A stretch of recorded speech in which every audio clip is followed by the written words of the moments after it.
Hi everyone, my name is Nicolas Portilla, and during this video I'm going to talk about Dune, specifically the first part of this film that was done in 2021.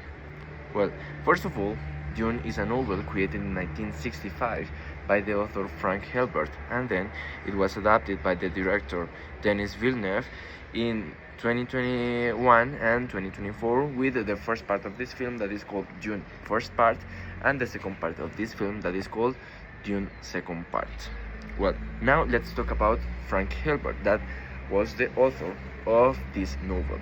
Well, Frank Herbert was an American science fiction writer known by his novel Dune, created in 1965, and also he was known by talking about different subjects such as politics, religion, human evolution, and human beings, as well demonstrated in the novel and in the films and in the adaptations on television. Now let's talk about the genre.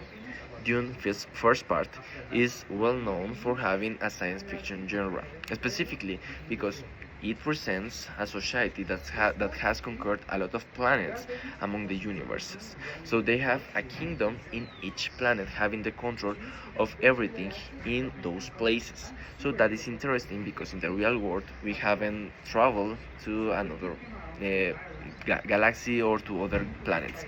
So that is interesting. Also, this film presents a group of women with extraordinary abilities. For example, they can control each person with their voices. In fact, they have the control of everything because they are controlling the governments in aspects such as politics, and they control who are the people with more power.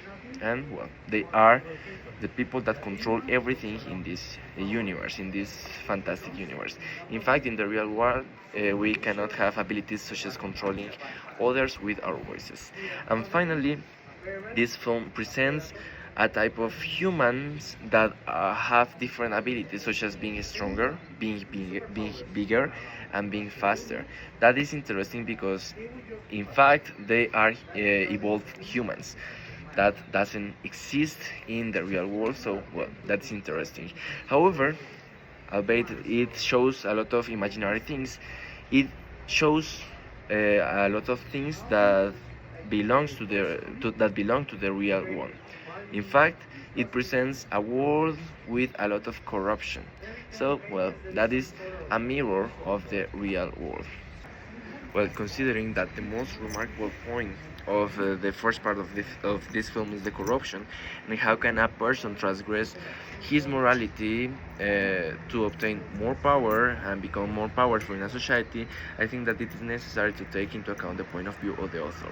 In fact, I think that the author had a hidden message for us as a society. In fact, I think that it was to stop promoting the fanatism for leaders, because sooner or later, if they are good, they are going to be transformed into a corrupt people, and well, that is very bad for a society.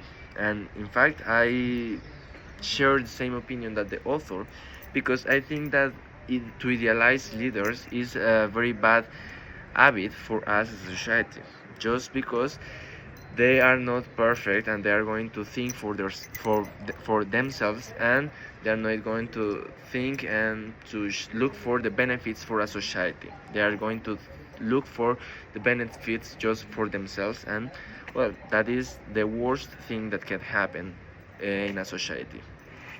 In conclusion, this film and the novel were created not only for entertainment, but also they were created to reflect some problems of the society, of the real world. In fact, how fanaticism affects the real world, and how can our selfish needs or the selfish needs of the leaders can affect directly a society. So that would be everything for this analysis. So thank you so much for your attention.